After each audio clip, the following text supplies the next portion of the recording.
ಮಾಡ್ತಾ ಇದ್ದಾರೆ. ಈ ಗೊನ್ನೆ ಉಳಕ್ಕೆ ಏನೋ ಗೊತ್ತಿಲ್ಲ, ಎಷ್ಟೋ ತಿಳುವಳಿಕೆ ಹೇಳ್ತೀವಿ, ಎಲ್ಲ ರಾತ್ರಿ ಕೂಡ ಕಾರ್ಯಕ್ರಮ ಮಾಡ್ತೀವಿ. ಅದ್ರ ಬಗ್ಗೆ ಏನ್ ಮಾಡಿದ್ರು ರೈತರನ್ನು ಕೂಡ ಪ್ರತಿ ವರ್ಷ ಅದ್ರ ಬಗ್ಗೆ ನಿರ್ಲಕ್ಷ್ಯ ಮಾಡ್ತಿರ್ತಾರೆ.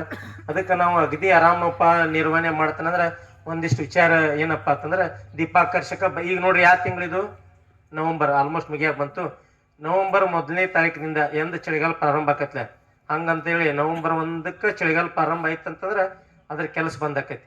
ಇದು ಯಾವ ಹಂತದಾಗಿರ್ತೈತಿ ಅಂದ್ರೆ ಕೋಶಾವಸ್ಥೆ ಇರ್ತೈತಿ, ಇಲ್ಲಪ್ಪ ಅಂತಂದ್ರೆ ಮುಂದಿನ ಹಂತದೊಳಗೆ ಹೋಗಿರುತ್ತೆ.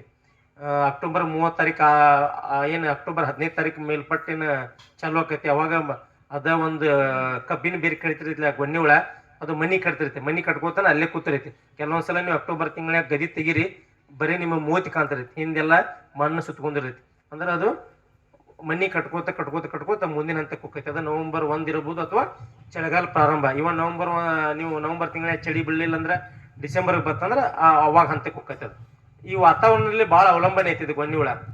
ಏನಪ್ಪ ಏನಾಗತ್ತಂತಂದ್ರೆ ಅದೇ ಒಂದು ಕೋಶಾವಸ್ಥೆಯಲ್ಲಿ ಇರ್ತಕ್ಕಂಥ ಒಂದು ಗೊನ್ನೆ ಹುಳ ಸುಪ್ತಾವಸ್ಥೆಗೆ ಹೋಗ್ತೈತಿ ಮುಂದೆ. ಅಂದ್ರೆ ದುಂಬಿ ಆಕೈತಿ, ಪ್ರೌಢಾವಸ್ಥೆ ಅಂತ ಹೇಳ್ತೀವಿ. ಮುಂದಿನ ಹಂತಕ್ಕೆ ಏನು ಹಾರು ದುಂಬಿ ಅಂತ ಹೇಳ್ತಿಲ್ಲ, ದುಂಬಿ ಆಗಿ ಅದ ಒಂದು ಮಣ್ಣಿನ ಕುಡಿಕೊಳ್ಳೋ ಕೂತೈತಿ, ಎಲ್ಲಿ ಹೋಗ್ತಿರೋದು. ಅದಕ್ಕೆ ನಾವು ಅಚ್ಚ ಕನ್ನಡ ಸುಪ್ತಾವಸ್ಥೆ ಅಂತಂದ್ರೆ ಯಾವುದೇ ಚಟುವಟಿಕೆ ಇಲ್ಲ, ಕೋಮಾ ಅಂತ ಹೇಳ್ಬೋದು.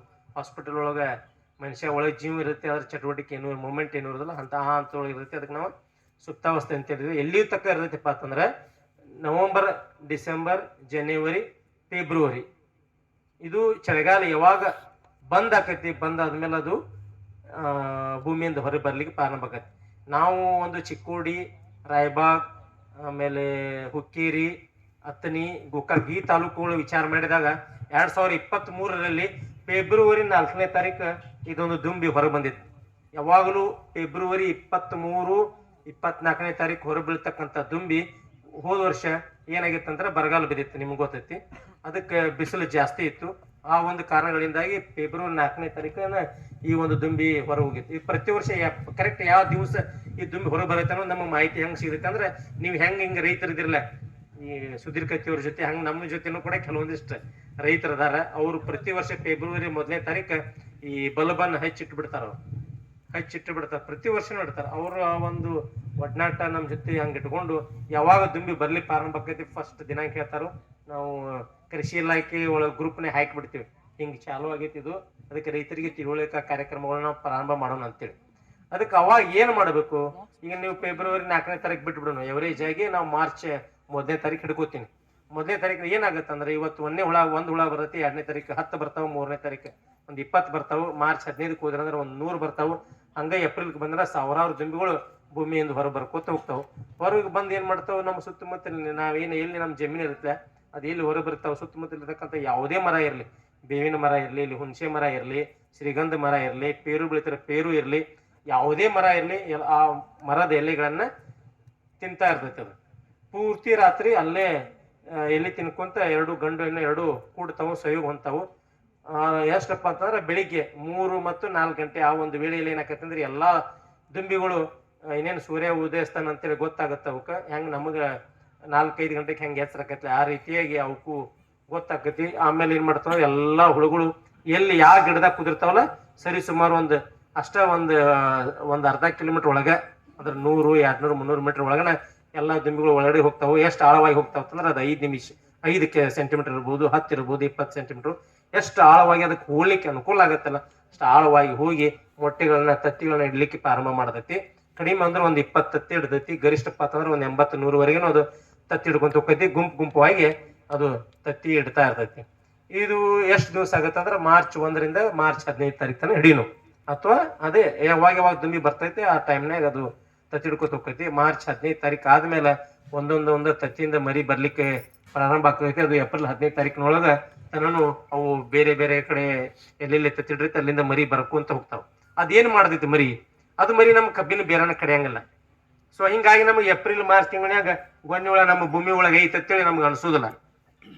ನಾವು ಯಾವಾಗ ಅನಿಸ್ತೈತಿ ಗೊನ್ನೆ ಹುಳ ಐತೆ ಅಂತೇಳಿ, ಜುಲೈ ತಿಂಗಳು ಪ್ರಾರಂಭ ಆಯ್ತಪ್ಪ ಅಂತಂದ್ರೆ ನಮ್ಮ ಹೊಲದಾಗ ಗೊನ್ನೆ ಹುಳ ಆಕೈತಿ ಅಂತ ಗೊತ್ತಾಕೈತಿ. ಯಾಕೆ ಗೊತ್ತಾಕೈತಿ, ಕಬ್ಬು ಕಡಿದಿರ್ತೈತಿ, ಕಬ್ಬು ಹಳದಿ ಆಕೈತಿ, ಇಲ್ಲಿ ಏನೋ ಆಕೈತಿ ಅಂತೇಳಿ ಕಬ್ಬು ಹಡಿ ನೋಡಿದಾಗ 3, 4, 10, 20 ಮರಿಗಳ ಕಬ್ಬಿನ ಬೇರೆ ಕಡಿತಾ ಇರ್ತೈತಿ. ಇದು ಯಾವಾಗ ನಮ್ಮ ಆ ಒಂದು ಹಂತಕ್ಕೆ ಹೋದಾಗ ಏನಾಕೈತಿ, ನಾವ್ ಏನ್ ಮಾಡ್ತೀವಿ, ರಾಸಾಯನಿಕ ಒಂದು ಕ್ರಮಗಳ ಮೇಲೆ ಅವಲಂಬನೆಯಾಗಿ ಆಮೇಲೆ ನಮಗೆ ಫೋನ್ ಹಚ್ತೀರಿ. ನಮಗೆ ಏನಪ್ಪಾ ಅಂತಂದ್ರೆ ಆ ಒಂದು ಹಂತದೊಳಗೆ ನಾವು ರಾಸಾಯನಿಕ ಕ್ರಮಗಳನ್ನ ಅಳವಡಿಸ್ಲಿಕ್ಕೆ ಅಥವಾ ಹೇಳಲಿಕ್ಕೆ ನಮಗೆ ಭಯ ಆಕತ್ತೆ. ಯಾಕಂದ್ರೆ ಹತೋಟಿ ಆಗುದಿಲ್ಲ. ಆದ್ರೆ ಆಯ್ತು ಇಲ್ಲಾಂದ್ರೆ ಇಲ್ಲ. ನಾವು ನಿಮ್ಮ ಭೂಮಿಯನ್ನು ನೀವು ವಿಷಪೂರಿತ ಮಾಡಿ ಅವ್ನು ಕೊಡ್ಲಿಕ್ಕೆ ಪ್ರಯತ್ನ ಮಾಡ್ತೀರಿ. ಅದಕ್ಕೆ ಈ ತಾರೀಖುಗಳನ್ನ ದಿನಾಂಕಗಳನ್ನ ನೀವು ಪ್ರತಿ ವರ್ಷ ಇದನ್ನ ಪಾಲಿಸಲೇಬೇಕು. ಹೇಳಿದ್ನಲ್ಲ, ಈಗ 2023 ಫೆಬ್ರವರಿ 4ನೇ ತಾರೀಕು ಹುಳ ಹೊರ ಬರ್ಲಿ ಪ್ರಾರಂಭ ಆಗಿತ್ತು. 2022 ಫೆಬ್ರವರಿ 24ನೇ ತಾರೀಕು ಬಂದಿತ್ತು. ಅದಕ್ಕಿಂತ ಹಿಂದೆ 26 ತಾರೀಕು ಬಂದಿತ್ತು. ಹಿಂಗ ನಾವು 9 ವರ್ಷದಿಂದ ಇದನ್ನ ನಾವು ನೋಡ್ಕೊಂತ ಬಂದೀವಿ. ಅದಕ್ಕೆ ನಾವು ಎವರೇಜ್ ಆಗಿ ಮಾರ್ಚ್ 1ನೇ ತಾರೀಕು ಅಂತ ಹೇಳಿದೆ. ಮಾರ್ಚ್ 15ರಿಂದ ಏಪ್ರಿಲ್ 15 ಮೊದಲೇ ಹಂತದ ಮರಿಗಳು ಭೂಮಿಯಲ್ಲಿ ಇರ್ತಕ್ಕಂಥ ಸಾವಯವ ಪದಾರ್ಥಗಳನ್ನ, ಸಾವಯವ ವಸ್ತುಗಳನ್ನ ಮಾತ್ರ ತಿಂತಾ ಇರ್ತೈತಿ. ಕಸ ಮಾಡಿದ್ರೆ ಕಸದ ಬೇರುಗಳನ್ನ ತಿಂತಾ ಇರ್ತೈತಿ. ಕಡ್ಕೊಂತ ತರಕಾರಿ ಬೆಳೆಗಳನ್ನ ಇದ್ದು ಅಂದ್ರೆ ತರಕಾರಿ ಬೆಳೆಯ ಬೇರುಗಳನ್ನ ಮಾತ್ರ ಕಡಿತಾ ಇರ್ತೈತಿ. ಕಬ್ಬಿನ ಬೇರಿಗಿದು ಯಾವುದೇ ರೀತಿ ತೊಂದರೆ ಮಾಡೋದಿಲ್ಲ. ಕಡಿದ್ರು ಕೊನೆಯಲ್ಲಿ ಇರ್ತಕ್ಕಂಥ ಕೂದಲಲ್ಲೇ ಇರ್ತಕ್ಕಂಥ ಬೇರುಗಳನ್ನ ಮಾತ್ರ ಇದು ಕಡಿತಾ ಇರ್ತೈತಿ. ಹಿಂಗಾಗಿ ಅವಾಗ ನಿಮ್ಗ ಅದು ಏನು ಅನಿಸೋದಿಲ್ಲ. ಯಾಕೆ ಇದು ಗೊತ್ತಾಗ್ತಾ ಇಲ್ಲ ಅಂತಂದ್ರೆ ನಾವು ಮೊದಲು ಕಸನ ಕೈಲೇ ತೆಗಿತಿದ್ವಿ. ಹೌದಾ? ಅಂದ್ರೆ ಕೈಲೇ ತೆಗಿತಿದ್ವಿ ಅಂದ್ರೆ ಅರ್ಥಾತ್ ನಮ್ಮ ಒಟ್ಟ ಮೊದಲೇ ಪದ್ಧತಿಯಿಂದ ನಾವು ಅದನ್ನ ಮಾಡ್ಕೊತ ಬರ್ತಾ ಇದ್ದೀವಿ. ಕೆಲವೊಂದಿಷ್ಟು ರೈತರು ಇಲ್ಲ ನಾವು ಕಸ ಬಾಳ ತೆಗಕತ್ತೀವಿ, ಸಣ್ಣ ಸಣ್ಣ ಮರಿಗಳು ಕಾಣಕತ್ತಾವು. ಅವಾಗ ತಕ್ಷಣ ಗೊತ್ತಾತಪ್ಪ ಅಂತಂದ್ರೆ ನಾವು ಏನೋ ಒಂದು ಅದಕ್ಕೆ ಪರಿಹಾರ ಕ್ರಮಗಳನ್ನ ಹೇಳ್ಬೋದು. ಈಗ ನಾವು ಕೆಲವೊಂದಿಷ್ಟು ಸಾಕಷ್ಟು ರೈತರು ಏನಾಗಿಬಿಡೈತೆ ಅಂದ್ರೆ ನಾವು ವಿಡಿ ಸೈಡ್ ಮೇಲೆ ಅವಲಂಬನೆ ಆಗಿದೀವಿ. ತಪ್ಪಲ್ಲ, ಯಾಕಂದ್ರೆ ಲೇಬರ್ ಖರ್ಚು ಜಾಸ್ತಿ ಐತಿ.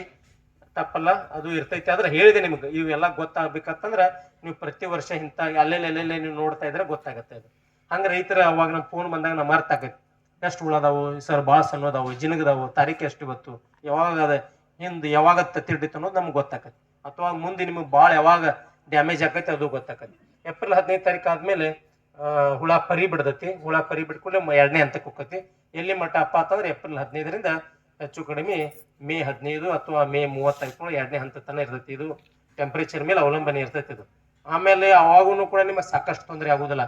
ಯಾವಾಗ ಮೇ 15ನೇ ತಾರೀಕು ಮುಂದೆ ಹೋಗ್ತೈತಿ, 3ನೇ ಹಂತದ ಮರಿಗಳು ಚಾಲು ಆಗ್ತಾವ. ಅವಾಗ ಕಬ್ಬುಗಳು ಏನು ದಷ್ಟ ಪುಷ್ಟವಾಗಿ ಏನು ಬೇರೆ ದಪ್ಪ ದಪ್ಪ ಬೇರೆ ಇರ್ತಾವಲ್ಲ, ನೀವು ಏನು ಕಬ್ಬು ಮ್ಯಾಗ ಕಾಂಡ ಬಿಟ್ಟು ಒಂದಕ್ಕೇನು ಒಳಗೇನ ಏನು ದಪ್ಪ ದಪ್ಪ ಬೇರೆಗಳಾತಾವು.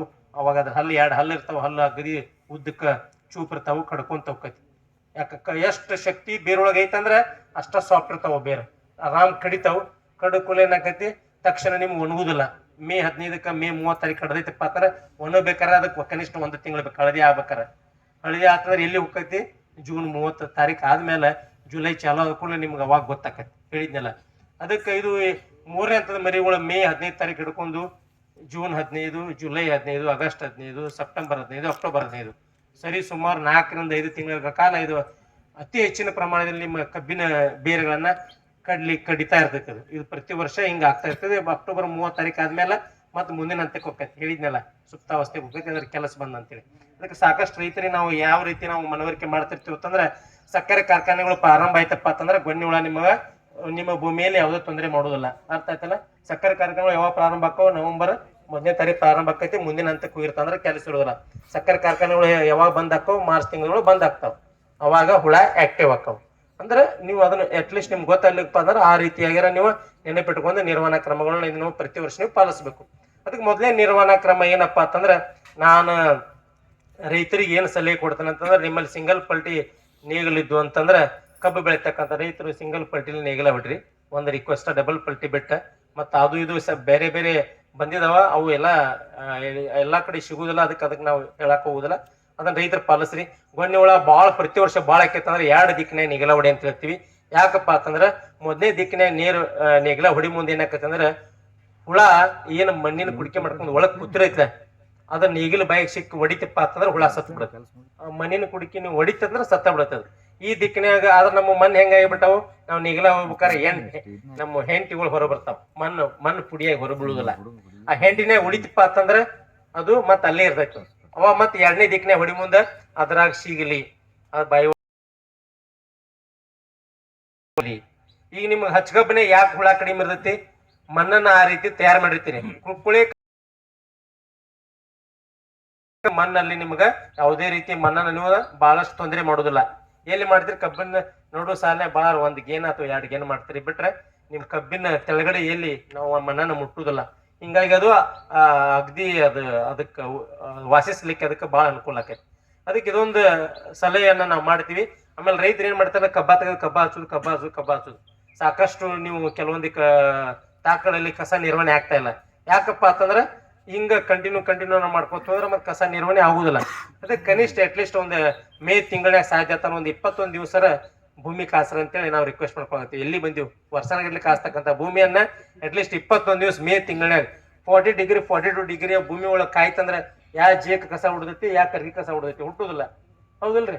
ನಮ್ಗ ತಡ್ಕೊಳಕ್ ಆಗೋದನ್ನ ಕಸ ಎಲ್ಲಿ ತಡ್ಕೋದೈತಿ? ಹೌದಿಲ್ರಿ? ಹೋದ್ಸಲ ನೋಡಿಲ್ಲ ಹೆಂಗ ಟೆಂಪರೇಚರ್ ಮೇ ತಿಂಗಳಾಗ ಎಲ್ಲಿ ಹೊರ ಬೀಳ್ತಿದ್ವಿ.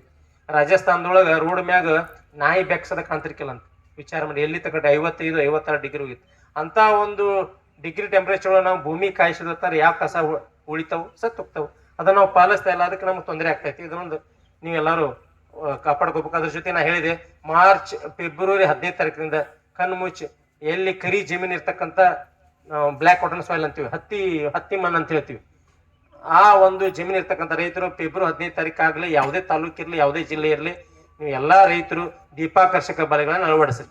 ಹೆಂಗಪ್ಪ ಅಂತಂದ್ರೆ ಈಗ ಹೊಲ ಐತಿ, ಹಿಂಗ್ ಮನೆ ಐತಿ, ಮ್ಯಾಗನ್ಕೆ ಬಲ್ಬ್ ಇರ್ತೈತಿ. ಸಾಧ್ಯ ಆತರ ಎಲ್ಲಿ ಸಮೀಪ ಬೇವಿನ ಮರ ಇರ್ತಾವ ಅಥವಾ ಬೇರೆ ಮರ ಇರ್ತಾವ ಅದ್ರ ತೆಳಗ ಬಲ್ಬ್ ವೈರ್ ಜೊತ ಬಿಡ್ರಿ.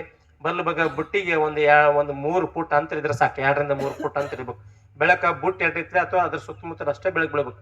ನಾವು ಇಲ್ಲಿ ಬಲ್ಬ್ ಹಚ್ಚಿ ತುಂಬಾ ನೀವು ಬೆಳಕ್ ಬಿತ್ತಪ್ಪ ಅಂತ ಎಲ್ಲಿ ಬೆಳಕಿರುತ್ತೆ ಅಲ್ಲಿ ತಕ್ಕ ಹುಳ ಬಂದ ನಿಮ್ಗೆ ಬಿದ್ದು ಬಿಡುತ್ತೆ. ಅದು ಬುಟ್ಟಿ ಒಳಗೆ ಬೀಳುದಿಲ್ಲ, ಮತ್ತೆ ಜೀವಂತ ಉಳಿತೈತೆ ಅದು. ಅದಕ್ಕೆ ಏನಪ್ಪಾ ಅಂತಂದ್ರೆ ಅದನ್ನ ಕರೆಕ್ಟ್ ಆಗಿ ಮಾಡೋದಿತ್ತಂದ್ರೆ ಕರೆಕ್ಟ್ ಆಗಿ ಅದನ್ನ ಮಾಡ್ರಿ. ಇದನ್ನ ತಪ್ಪಿಸ್ಬೇಡ್ರಿ ದಯವಿಟ್ಟು ರೈತರು.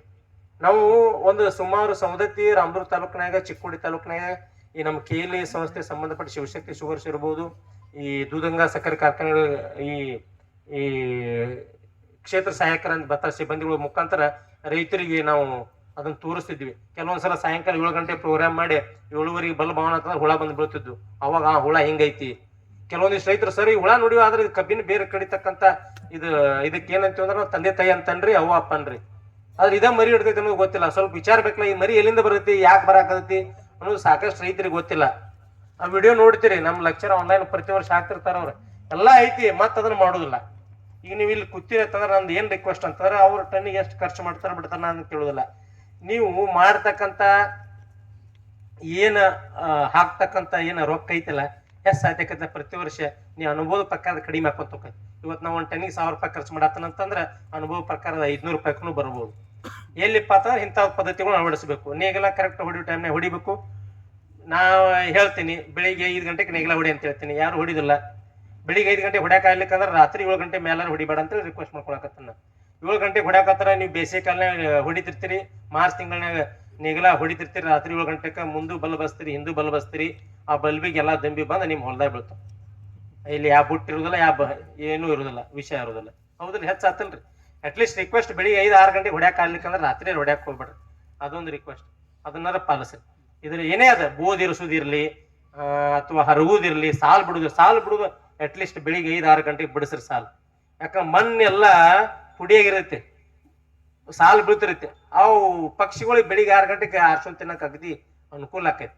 ಇಲ್ಲಪ್ಪ ನಾ ಇವತ್ತು ಹೊಡೆದೋಕ್ಕನು ನಾಳೆ ಬೆಳಿಗ್ಗೆ ಬಂದ್ರೆ ಬರ್ತಾವನ ಪಕ್ಷಿಗಳು ಬರ್ಬೋದು, ಹುಳ ಒಳಗೆ ಹೋಗಿರ್ತಾವ, ಅವೇನು ಮ್ಯಾಗ ಬರ್ತಾವ, ಬರುದಿಲ್ಲ.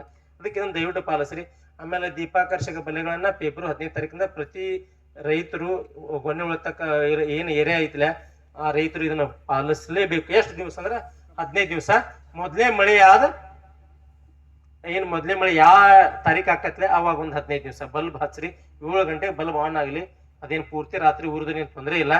ಆದ್ರೆ 7:30 9 ಗಂಟೆ ಅದು ದುಂಬಿ ಬರ್ತಕ್ಕಂಥ ಒಂದು ವೇಳೆ ಅದನ್ನ ಎಲ್ಲರೂ ಪಾಲಿಸ್ರಿ. ಇದ್ರ ಜೊತೆಗೆ ನಿಮಗೆಲ್ಲ ಅದು ಗೊತ್ತಾಕತಿ, ಇವತ್ತು 1 ಬಿದ್ದವು, 2 ಬಿದ್ದವು, ಇವತ್ತು 3 ಬಿದ್ದವು. ರಾತ್ರಿ ಹಂಗ 8 ಗಂಟೆ ಸುಮಾರು ಟಾರ್ಚ್ ಹಿಡ್ಕೊಂಡು ನೋಡ್ರಿ. ಇವು ಬಾಳ ಅದಾವ, ಇಲ್ಲಿ ಸಾವಿರಾರು ಹುಳುಗಳು ಕೂತಾವು ಬೇನು ಮರದಾಗ ಗೊತ್ತಾತಪ್ಪ ಅಂತಂದ್ರೆ ಪಂಪ್ ತೋಡ್ರಿ. ಪಂಪಕ್ಕೆ ಬಾಳ ಬೇಡ, ಒಂದ ಬೂಚ್ ಅದೇನು ನಿಮ್ದು ಕ್ಲೋರೋಪರಿಪಾಸ್ ಇರ್ಲಿ, ಪ್ರೊಪನಪಾಸ್ ಇರ್ಲಿ, ಕೊರಾಜನ್ ಇರ್ಲಿ, ಮೊನೊಕೊಡಪಾಸ್ ಇರ್ಲಿ, ಯಾವುದೇ ಇರ್ಲಿ ಕೀಟನಾಶಕ ಅದೇನು ಮ್ಯಾಗ ಬೂಚ್ ಇರಲಿ, ಒಂದು ಬೂಚ್ ಒಂದು ಪಂಪಿಗೆ ಹಾಕ್ರಿ. ಹಾಕಿ ರಾತ್ರಿ 10 ಗಂಟೆ ಮೇಲೆ ಬೆಳಗಿನ ಜಾವ 3 ಗಂಟೆ ಒಳಗೆ, ಹಗಲಿನ ಹೊಡ್ಯಾಕ ಯಾರು ಸಿಗುವಲ್ರು, ರಾತ್ರಿ ಹೆಂಗ್ ಹೊಡಿಯೋದು ಪ್ರಶ್ನೆ ಮಾಡ್ತಾರ. ಕಡಿಮೆ ಖರ್ಚಿನಾಗ ಹತೋಟಿ ಆಗ್ಬೇಕಂದ್ರೆ ಮಾಡ್ಬೇಕು.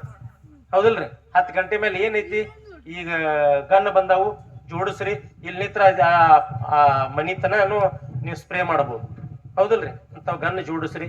ಆರಾಮ ರಾತ್ರಿ 10 ಗಂಟೆ ಮೇಲೆ ಪಟ್ನ ಒಂದು ಪಂಪ್ನಾಗ ಒಂದು ಏನಿಲ್ಲ ಅಂದ್ರು 20-30 ಮರಕ್ಕೆ ನಾವು ಸಿಂಪರಣೆ ಮಾಡಿ. ಇಲ್ಲಿ ಹುಣಸೆ ಮರ ಐತಿ ಸಿಂಪರಣೆ ಮಾಡ್ರಿ, ಬೇವಿನ ಮರ ಐತಿ ಸಿಂಪರಣೆ ಮಾಡ್ರಿ, ಅಲ್ಲೊಂದು ಯಾವ್ದೋ ಮರ ಐತಿ ಪಟ ಪಟ ಸಿಂಪರಣೆ ಮಾಡಿ ಬಂದ್ ಮಕ್ಕೊಡ್ರಿ. ಬೆಳಿಗ್ಗೆ ಎದ್ದು ನೋಡ್ರಿ ಎಲ್ಲಾ ಹುಳ ಕೆಳಗ ಸತ್ತು ಬಿದ್ದಿರ್ತಾವ. ಒಂದ್ ಏನ್ ರಿಕ್ವೆಸ್ಟ್ ಅಪ್ಪ ಅಂತಂದ್ರ ಎಷ್ಟು ಬೇವಿನ ಮರ ಸೈಜ್ ಇರತ್ಲೆ ಒಂದ್ 10 ಫುಟ್ ಆ ಬೇವಿನ ಮರದ ತೆಳಗ ಅದ್ರ ಸುತ್ತಮುತ್ತಲು ನೀವು ನೆಲದ ಮೇಲೆ ನೀವು ಕೂಡ ಹೊಡೆದ ಮಕ್ಕೊಂಡ್ಬಿಡ್ರಿ. ಈ ನೀವು ಬೆಳಿಗ್ಗೆ ಎದ್ದು ನೋಡ್ರಿ ಹುಳ ಮ್ಯಾಗ ಬರೋ ಮುಂದರ ವಿಷಯ ಆತತಿ ಮ್ಯಾಗ ಅಂದ್ರ ಮರುದಿವ್ಸ ಬೆಳಿಗ್ಗೆ ಒಳಗೂ ಹೋಗಿರ್ತದ. ಅಂದ್ರ ಇದನ್ನ ನೀವು ಮಾಡ್ಬೇಕು. ಇದನ್ನ ಪಾಲಿಸ್ರಿ. ಎಷ್ಟು ಖರ್ಚಾಕತಿ? RSK ಒಳಗ ಕ್ಲೋರ್ಪರಿಫಾಸ್ ರೇಟ್ ಎಷ್ಟು ಐತಿ ಸರ್? 250 ರೂಪಾಯಿ 1 ಲೀಟರ್ ಅಂತಂದ್ರೆ ಒಂದು ಹಳ್ಳಿ ಇರ್ತಕ್ಕಂಥ ಬೇವಿನ ಮರಗಳೊಳಗ ಹುಡುಕ್ಯಾಡ್ರೆ ಸಿಗುದಿಲ್ಲ. ಹೊಡ್ಕೋತೋದ್ರ ಹತೋಟಿ ಆಕತಿಲ್ರಿ. ಇದನ್ನ ಮಾಡ್ಬೇಕು. ಕೆಲವೊಂದಿಷ್ಟು ಪ್ರಶ್ನೆ ಮಾಡ್ತಾರ, ಇಲ್ಲ ನಾವ್ ಒಬ್ಬ ಬಲ್ ಬೈಕರ ಬಾಜುದಾವ್ ಹೆಂಗ ಆತೆ ಹಿಂಗ ಮಾಡ್ಕೋತ ಹೋದ್ರ ಹುಳ ಹೆಚ್ಚಾಕೋತ ಹೋಗತಿ. ಹೌದಲ್ಲ? ಸೀಮಿಗೆ ಜಾಡುದು ಅದು ಹುಳಕ್ಕೇನ್ ಗೊತ್ತಿರೋದಲ್ಲ, ನೀವು ಸೀಮಿಗೆ ಜಾಡಾಕತ್ತ ನೀವು ನನ್ನವಲ್ಲ ಅವ ಅಂತೇಳಿ. ಅಟ್ಲೀಸ್ಟ್ ಏನ್ ಮಾಡ್ರಿ, ಅವ್ರು ಮಾಡ್ತಾರೋ ಬಿಡ್ತಾರೋ ಗೊತ್ತಿಲ್ಲ, ನೀವು ಹಾಕ್ರಿ. ಒಂದ ಬುಟ್ಟಿ ಜಾಗದಾಗ ಬಿಟ್ರೆ 5 ಬುಟ್ಟಿರಿ. ಭಾಳ ಹುಳ ಬೀಳಾಕತ್ತಂದ್ರ ಜಾಗ ಸಾಲಿಲ್ಲ ಅಂದ್ರ ಮರುದಿವ್ಸ ಬೆಳಿಗ್ಗೆ ಎಲ್ಲ ಹುಳ ಮತ್ ತೆಗಿರಿ. ಸ್ವಚ್ಛ ನೀರ್ ಇರ್ಬೇಕು. 3-4 ಹನಿ ಬೇವಿನ ಎಣ್ಣೀರ್ ಹಾಕ್ರಿ, ಕ್ಲೋರೋಪರಿಫಾಸರ್ ಹಾಕ್ರಿ, ಅಥವಾ 1-4 ಹನಿ ಸುಟ್ಟ ಎಲೆ ಹಾಕ್ಬೇಕು. ಮತ್ ಬೂಚ್ ಗಟ್ಲೆ ಪುಕ್ಕಟ ಕೊಟ್ರ RSK ದವ್ರ ಅಂತೇಳಿ ಸುರಿಯಂಗಿಲ್ಲ. 4 ಹನಿ ಅಂದ್ರೆ 4 ಹನಿ. ಹೆಂಗ ಕಬ್ಬಿನ ಬೇರೆ ಕಡಿತಕ್ಕಂತ ಹುಳ ನೀವು ಲೀಟರ್ ಗಟ್ಲೆ ಸುರಿದು ಸಾಯೋದಿಲ್ಲ, ಇದು ಬರೀ 4 ಹನಿ ಯಾಕೆ ಸಾಯ್ತೈತಿ ಬುಟ್ಟೆ. ವಿಚಾರ ಇಟ್ಕೊಡ್ರಿ ಹೆಂಗಿರ್ತೈತಿ ಅನ್ನೋದು. ನೀವು ಇದನ್ನ ಮಾಡ್ರಿ. ನೀನು ನೆಕ್ಸ್ಟ್ ಏನಪ್ಪಾ ಅಂತಂದ್ರ ಇನ್ನೊಂದು ನಾವು ರಾಸಾಯನಿಕ ಕ್ರಮಗಳು ಬಿಟ್ಟು ಹೇಳಾಕತ್ತೀನಿ.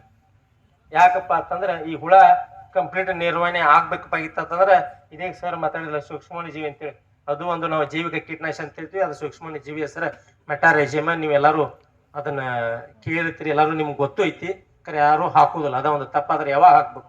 ಒಂದು ರಿಕ್ವೆಸ್ಟ್ ಏನಪ್ಪಾ ಅಂತಂದ್ರ ಎಲ್ಲರಿಗೂ ನೇರವಾಗಿ ಹಾಕೋದನ್ನ ಬಂದ್ ಮಾಡಿ. ಐತಿ ಬಾ ಅಂತೇಳಿ ಮೆಟಾರೈಜಿಯಮ್ ತಗೊಳುದು ಕೇಲಿ ಕೃಷಿ ವಿಜ್ಞಾನ ಕೇಂದ್ರ ಮತ್ತಿಕೊಪ್ಪ ನನ್ನ ಬಲ್ಲಿಯೂ ಸಿಗತೈತಿ. ಎಸ್ ನಿಜಲಿಂಗಪ್ಪ ಸಹಕಾರ ಸಂಸ್ಥೆ ಬೆಳಗಾವದಾಗೂ ಸಿಗತೈತಿ, ನೂಲಿಯವ್ರ ಕಡೆನೂ ಸಿಗತೈತಿ, ರಾಯಕರ್ ಸರ್ ಕಡೆನೂ ಸಿಗತೈತಿ, ಸುಧೀರ್ ಕತ್ತಿಯವ್ರ ಕಡೆನೂ ಎಲ್ಲಾರ ಕಡೆನೂ ಸಿಗತೈತಿ. ಇಲ್ಲ ಅಂತಿಲ್ಲ, ಎಲ್ಲಾ ಕಡೆನೂ ಸಿಗತೈತಿ. ಇಲ್ಲೇ ತೋರಿ ಅಲ್ಲೇ ತೋರತ್ತಿಲ್ಲ, ಎಲ್ಲಿ ಬೇಕಾದಲ್ಲಿ ತೋರಿ